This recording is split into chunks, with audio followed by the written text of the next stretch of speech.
Welcome to the Sober New Yorker, where radical sobriety meets NYC grit. I'm your host, Melissa, sharp-tongued, big-hearted, and here to call BS on the boozy status quo. Around here, we're not just putting down the drink, we're picking up real, raw conversations about what happens next. Deep dives, loud laughs, no fluff, no filters. Just the badass truth about living alcohol-free in a world that won't stop pouring. Let's get into it.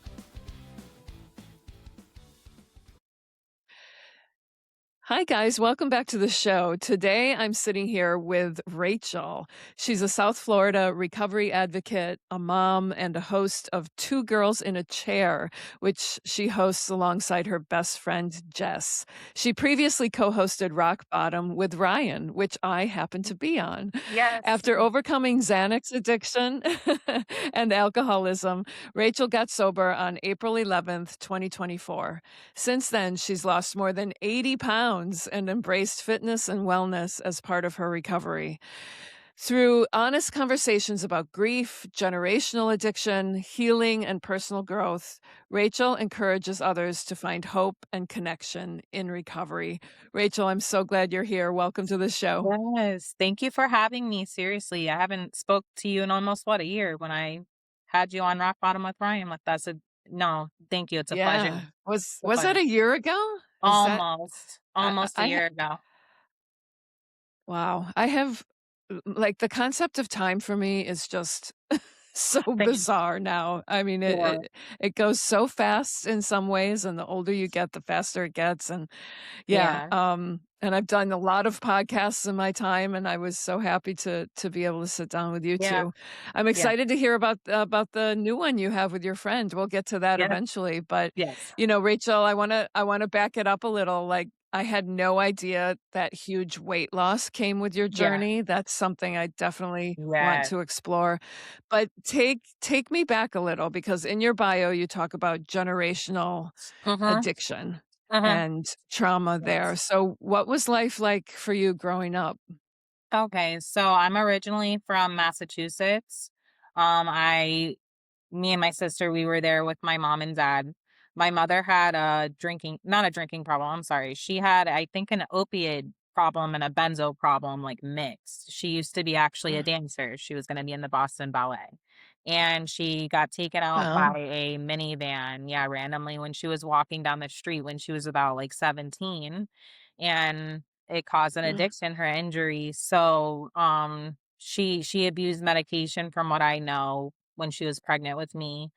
And I remember her, strung out quite often as a child. And my dad tried to kind of have a new life, come to my grandparents. And that's why I ended up in South Florida by the time I was about like Mm. 6 or 7 years old, me and my little sister with my mom.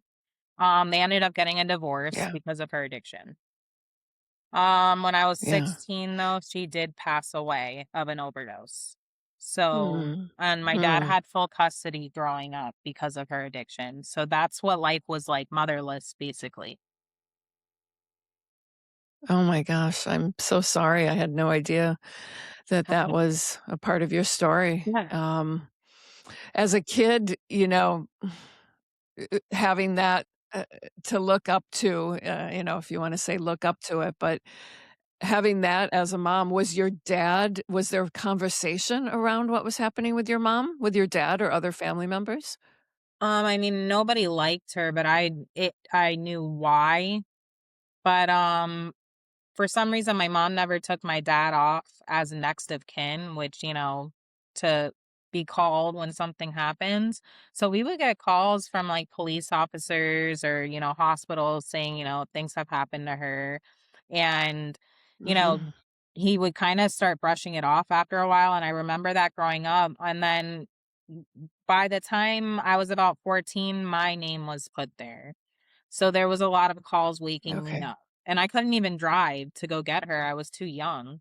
So, yeah, Right. that's what it was like. It was really it was definitely tough. There was no woman to look up to other than like my friends' moms or stuff like that. Mm. Yeah. And after she passed away, was there What kind of healing existed for you, if any? That's when, the fun began. That's when the fun began. Yeah, I mean, I yeah. experimented when she was alive, like a little teenage, like, having a sleepover. She handed me my first joint. Um, Mm, so stuff like that, but I really started going very hard when I was 17. Like blacking okay, out. Nobody teaches you how to drink, you know? So I would black out, get sick to my stomach, right. and it turned into more than just a weekend thing, and then it turned into daily up until I got pregnant with my son when I was 19. Okay. Uh-huh. So you graduate from high school? You Yes. make it to graduation? Somehow. Okay. Yeah. Yeah. And so you get pregnant pretty young. You're a young mom, Yeah. 19 years old. Yes. I'm going to assume it wasn't planned? Not really. I mean, me and his father were high school sweethearts. He was there the night my mom Okay. passed away. He was my best friend. We're still really good friends now. Took a while to get here though. Mm. But Yeah. yeah, no, it kinda wasn't planned. There was a lot of drugs being used for me, so I didn't track my cycle, so whoops, and then, yeah, Gabriel was Right. born by the time I actually turned 21 when I was pregnant, so the timeline maybe I was 20 when I got pregnant, that's still very young. But yeah. Yes.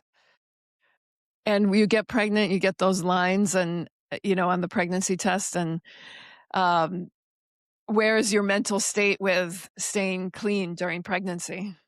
I was experimenting a lot. There was a whole Molly phase. There was a whole Xanax phase before then, but I wasn't really abusing Xanax at the moment. I was drinking heavily. I found Mhm. out really I was pregnant because I was just hanging out with a six pack of my own of Bud Light Platinum with my friend, and he noticed that I was still on my second beer, which usually I was pounding them down. And he was like, "Rachel, like, that's weird." And I was Mhm. like, "I feel nauseous. Like, I don't even wanna drink this," which that's crazy, you know? So, it tasted thick, it Yeah. tasted different. And that's kinda what Yeah. made me, like, take a test, and then I was like, "Oh, shit." So I kinda like I froze and I left the test right there on the counter and I went to work, and his father came home to it, and that's how he found out about Gabriel. He was super supportive, and then I didn't think twice about the drinking thing somehow, like, I just was like, "Oh, I'm pregnant, I'm gonna change my life around." I don't know if you experienced the same thing, Right. but that's what I went through. I was like, "Okay, this is a fresh start." Not, but yeah. So I thought. Right. Yeah. I mean, the reason I asked that question is because usually, no matter how disastrous our drinking or drug use is, as soon as we find out we're gonna have a baby, we zap into, "Okay, Yes.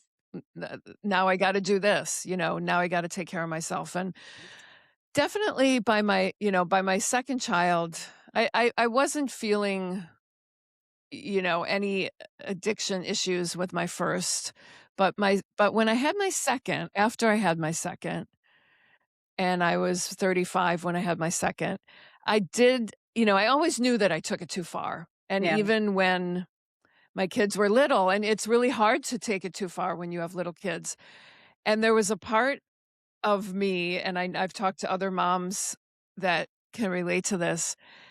Why not have another baby? Because that could jumpstart your sobriety. Oh, That shit. could catapult you into Mm. another 9-month stint. Oh, true. I could see I that mean, I did eventually. I did have those thoughts. Yeah, I had those thoughts in my head, but then I thought, "No, like, that because a whole human being comes with that. That's not Yeah. a reason to try to get sober." I know.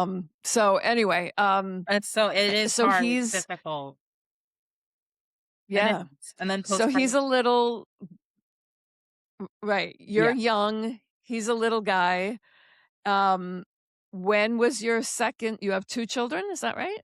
No, I'm hoping to have another one, but that's later for the in Oh, the years okay. when Oh we get there. But, no, I just have Gabriel, he's 13 years old. oh, wow, that's Yep. amazing. Yeah. And you are still so young because you had him so young. So, Gabriel's here, your partner is supportive. When do you go back to Xanax and alcohol at some point? Xanax was almost immediately. I don't want to say who, but I Mhm. spoke about the postpartum feelings that I was feeling, and that's immediately when they handed me a Klonopin.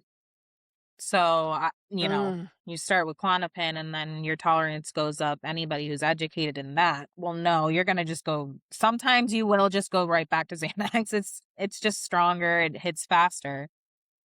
And that's what I Yeah. craved. I went right back to that, and it really shut that made me feel like, okay, the world is more quiet. I could be home with the baby. When he cries, I could handle it. It felt calm. The drinking slowly happened when I healed from my C-section. So maybe 2, 3 months in, my friends were like, you have not gone out to like a real like bar or a club because you turned 21 when you were pregnant.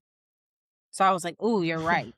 And that I got a taste of that at the age of 21. So now I'm like bar hopping and I'm Mm. leaving my son with my dad or my sister. So it was like it was really bad. And then up until when he was about 2.5, Carlos, his father, had enough. I ended up receiving a DUI when Gabriel was being babysat. And he was just like, I'm Mm. done after 7.5 years. So he up and left. Wow. Wow. Yeah. Wow. And you get a DUI, and is there anything anywhere in your head that says, "Maybe I should really look at this addiction and drinking issue that I have?"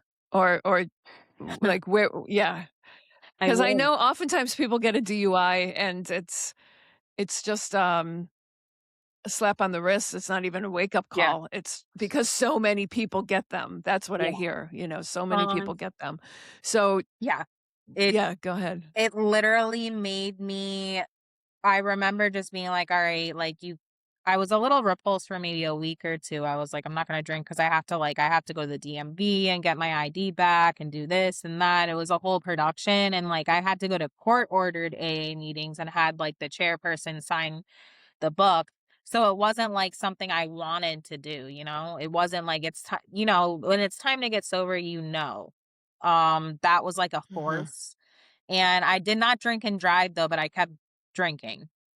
Probably even I didn't even get probation. My case ended up taking a couple of years.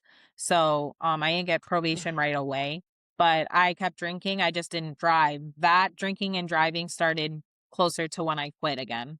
When I quit for sure. Again, I was drinking Okay. and driving. S Right, right. I always I thank God I lived in New York Mm, because I didn't drive, true. but it also kept me stuck Mm, in, yes. not having to worry about that. Yeah. Yeah.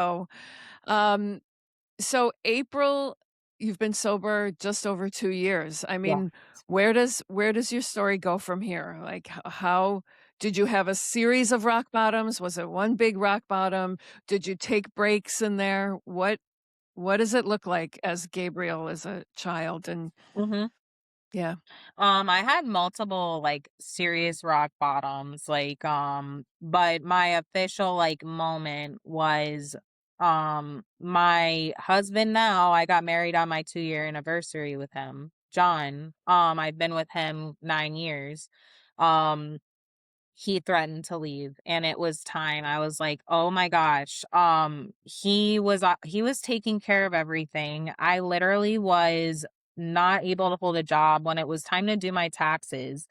I'm not joking, I might have had almost 30 W-2s when it was so embarrassing, and I was in sobriety when I had to do that. So, it turned Yeah. into, like, morning drinking, like, all day. I was 221 pounds. I was having gastro Mm. issues. I was, having skin issues, my hair was falling out. I was drinking and driving like I stated. And then I also got in a fight with my dad and sister, which is basically all I have 2 weeks prior for a major incident. But John on our 7-year anniversary almost left because I got blackout while he was at work. And he came home to me hammered and I cursed him out. I called him every name in the book. I don't remember doing that. And the next day he said, I cannot do this anymore. I'm absolutely done. Like, I'm absolutely done. And he kind of like gave me another chance to get sober, but it took a few days after that. So our anniversary is April 1st. April 11th is my sober date. So it took me almost 2 weeks to finally stop. Then I get in the fight with my dad. Time's a little mixed up. That was like, okay, John was about to leave me. My dad and sister are pissed at me. I have no one. I don't have a job. I'm not Mhm. healthy. And I ended up getting a job and I said, I'm gonna stay at this job unless it's obviously not a good job. But I'm gonna stay at this job and I'm also gonna take on a weight loss journey and I'm gonna stop drinking and I'm gonna stop abusing medication. Like, done. Mm. And I did not get medical help. I just did it. Yeah. And what did that look like? I That's know, I not don't something we advise that. advise, Yes, right? I do not advise Yeah, that. I always repeat this though. Do not do that. Seek medical attention. I didn't know though. I didn't know. Everybody was just like, go to a meeting. That's what everybody who is not educated in it says sometimes. They don't understand that you might need right. medical attention. So what happened to me, a lot of sweating, insomnia. I don't think I got a full couple of hours of sleep for maybe 3, 4 weeks.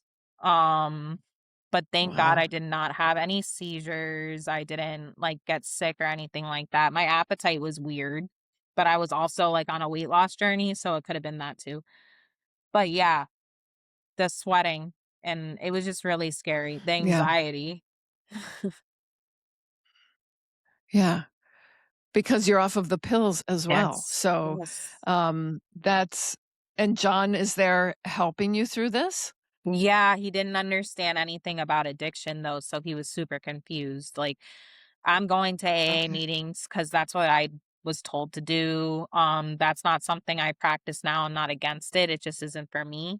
I tried it a couple Mhm. times. But that was the only thing I knew. So I was going pretty often for the first 4 months of my sobriety to Okay. AA. I got through that first month with, insomnia.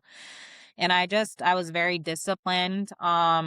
With the weight loss, I was making sure it really was in the beginning the stereotypical diet with salads quite often and all of that, because that's also all I knew. I was 221 pounds. I wasn't educated on you need protein and carbs, like whatever. So I'm eating that. And I wasn't anywhere near where I am today, but I started with just 20-minute walks a few times a week just around the Mm. neighborhood or Yeah. even like during my lunch break at my job. And it helped with anxiety. And I noticed that then it turned into half an hour, then it turned into hour walks. And then after like maybe 2 months of sobriety, I decided to get a gym membership because I was like, okay, you're serious about stuff. You're actually at a job still. So I got a gym membership and then I started weightlifting and the rest is history. I love lifting. I love health. I love wellness, all of that. It's just what I found my thing. And it took a little bit for that, but I love that. I love feeling good too. It's not just about looks. So, Right. mhm. Yeah. No, I love that. I was gonna ask about the exercise. Walking, I think in early sobriety, in any stage of life is if you can keep walking and you can Yeah. keep, moving your body, Yeah. it's the best for you, but especially in those early days, the Yeah. anxiousness that comes with it, and if you have weight to lose and you're seeing that, you saw that right away Yeah. with the change in your diet and exercise, so I Yes. love that you took it upon yourself to join the gym. Did you start with a trainer or something to know what to do lifting-wise? Um, I was in a sobriety group and her boyfriend at the time was also like a virtual coach. So I was kind of listening to Mhm, him. That turned into kind of being a mistake because now I have an injury due to that. I was lifting too heavy. I wasn't doing proper mm, form. So that's another thing I advise speaking on fitness is make sure your form is proper.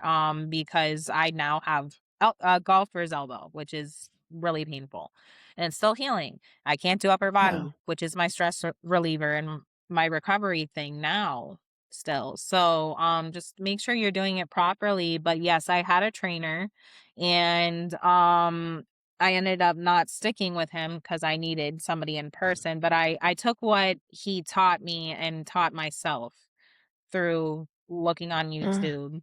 Um, but yeah, I've pushed my body a little too far. So, Well, I'm sure, the excitement that comes with losing weight, getting healthy, feeling like you can really go for it, that happens. yeah. The good news is you're young enough that you can heal from it and move Yes. on with patience and time. Yes. Yeah. Yeah, the whole I mean, that's people that just go for it, dry, cold turkey. Basically. And the drugs you're talking about, I mean, those are very addictive, Yeah. tapering type drugs. I just Yeah. read Lena Dunham's memoir, Mhm. Fame Sick. Do you know Lena Dunham? No. You're young. She did the Mhm. show Girls on Okay. HBO years ago. Okay.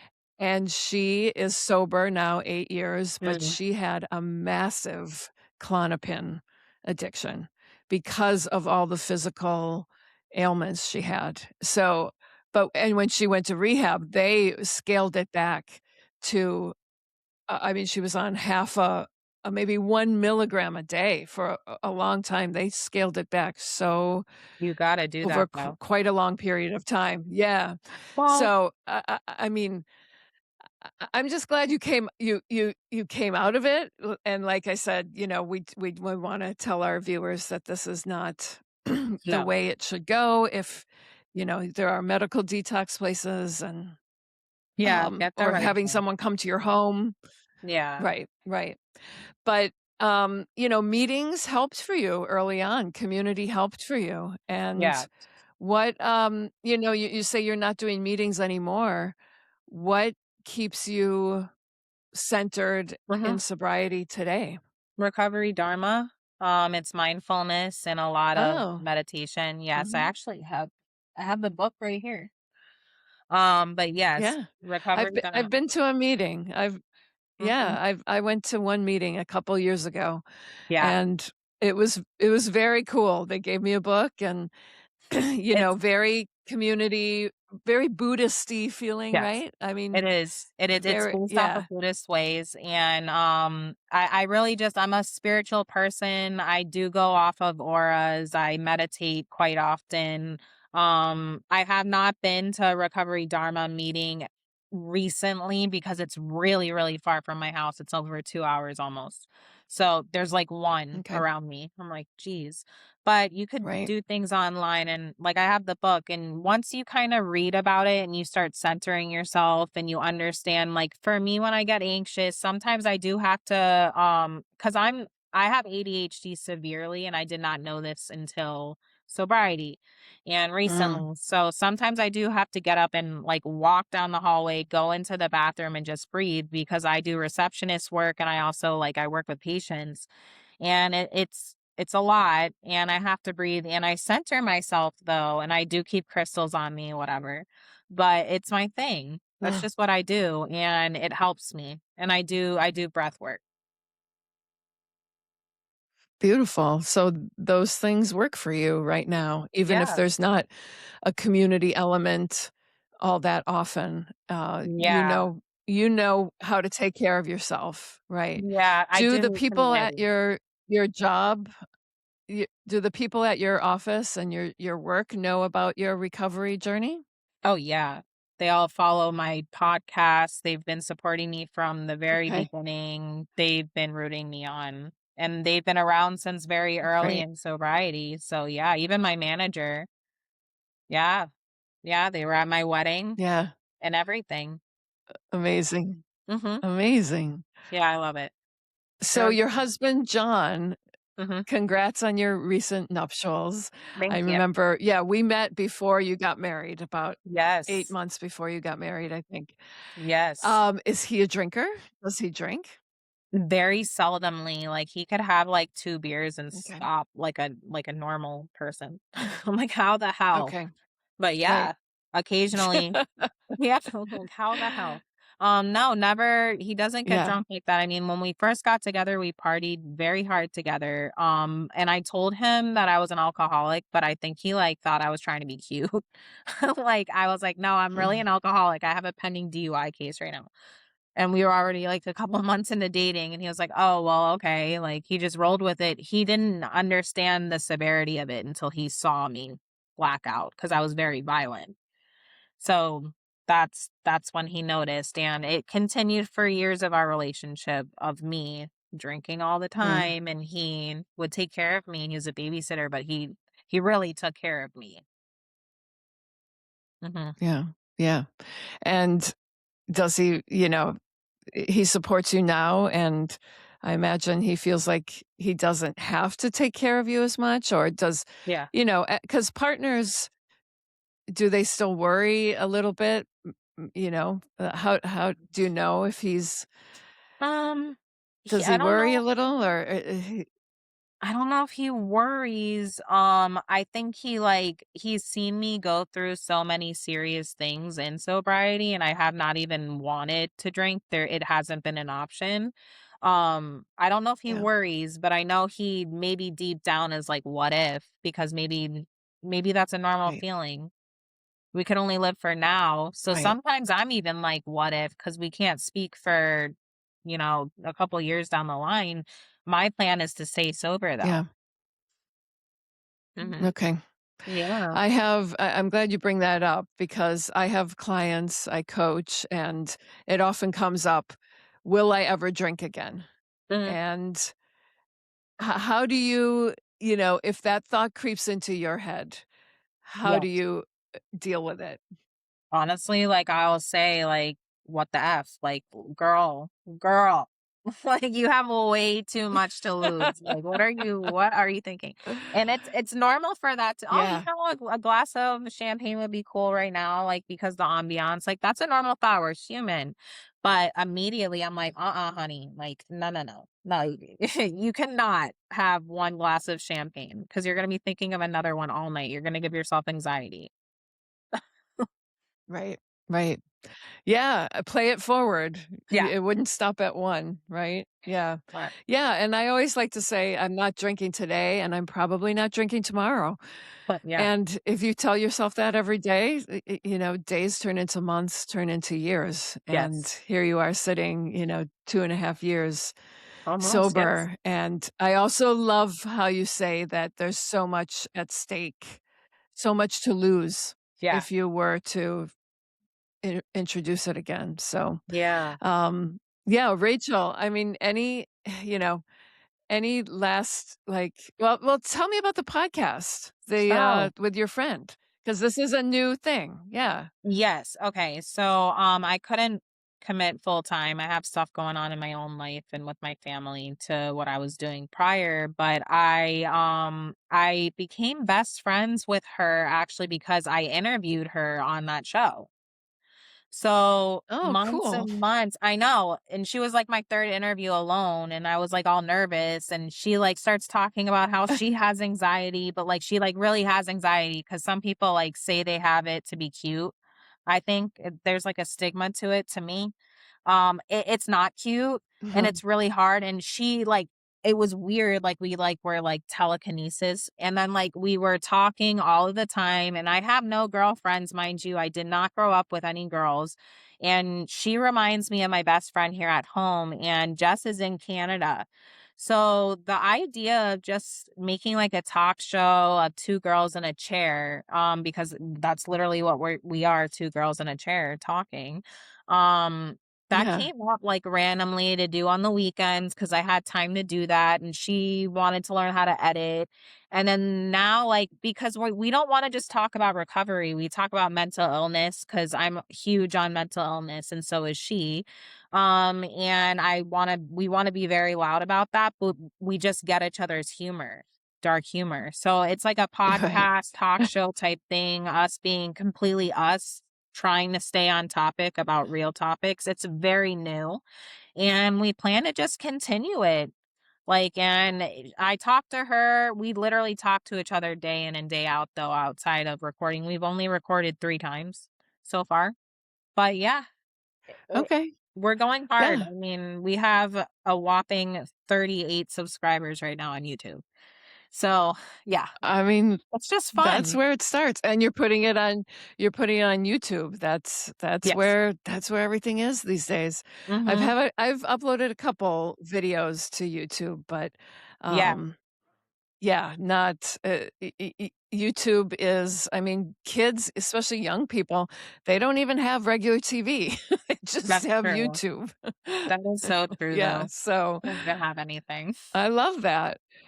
Yeah. Well, 3 episodes and 38 Yeah. subscribers is a great start in my book, so I'm definitely gonna check that out, and I'll put it into the Yeah. show notes here, Thanks. along with Thanks. all of your information. I mean, any last parting words? Like, what are you looking forward to for the rest of the year and beyond? My goal is to hopefully, God willing, become a mom and experience motherhood for real in sobriety again. So that's my goal Mm, in the next year. I really don't want to jinx it, but that's our goal. And I'm traveling to California to be on another podcast in 2 months. That's really exciting because I've never really left the East Coast. So just traveling and nice. hoping to become a mom of a baby soon and just Aw, remain healthy and grow, just grow as a woman and as a mom and all of that. That's my goal. And then recovery comes with that because it's not an option. right, It's not an right. option. Yeah, I love that that's your goal because talk about a do-over, in the biggest Yeah. sense of the word, having another child as a sober woman and raising a child, I mean, luckily your son is still young enough, Yeah. have a lot more years of sobriety, sober mom with him, but Yes. I love that goal. Yeah. hope that happens for you. You'll have to Thank keep me you. posted. Yeah. Of course. Living healthy and beautiful and Yeah. alcohol free. No Yeah. better gift. Yeah. Yeah. Rachel, this has been amazing. Thank you so much for coming on and sharing Thank your you. story. Thank you for having me. And you're welcome. If you ever get up to New York, Of I'd course. love to take a dance class with you. Oh, yeah. I've been talking about doing that burlesque. That's what I want to do. Said that. That's what you wanna do. Hmm. Yeah. Well, put that on Hmm. your list as well. You can be Hopefully. pregnant burlesque dancer too. You can. That is so sassy. I love that. Anything goes with burlesque. All Yep, right. love it. Thank you so much, and everyone at home, thanks for listening. If you loved this podcast, leave a comment, leave a review, leave a 5-star rating, and I will catch you guys on the flip side. Peace Bye. out, everyone.